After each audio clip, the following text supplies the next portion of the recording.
સુરત શહેરના સચિન જીઆઈડીસી વિસ્તારમાં લોકોના આરોગ્ય સાથે ચેડા કરતી વધુ એક નકલી ઘી બનાવવાની ફેક્ટરીનો સુરત ઓજીસી અને આરોગ્ય વિભાગે સંયુક્ત દરોડા પાડીને પર્દાફાશ કર્યો છે.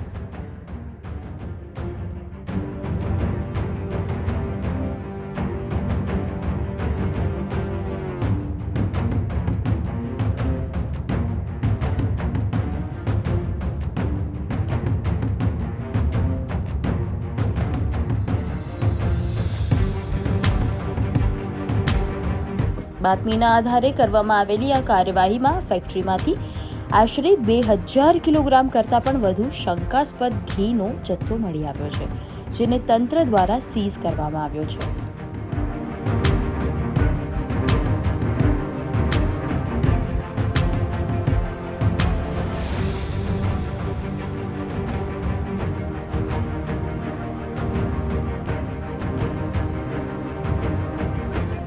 આ મામલે પોલીસ સ્થળ પરથી 2 યુવાનોની અટકાયત કરીને વધુ પૂછપરછ હાથ ધરી છે.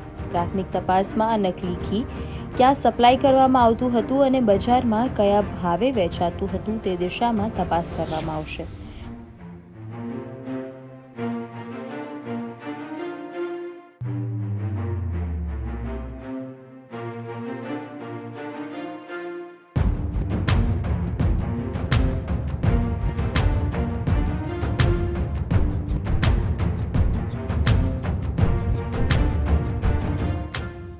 જ્યારે ઘીના નમૂનાઓ લઈને લેબોરેટરી ટેસ્ટ માટે પણ મોકલી આપવામાં આવ્યા છે, જેનો રિપોર્ટ આવ્યા બાદ કડક કાયદેસર કાર્યવાહી કરવામાં આવશે.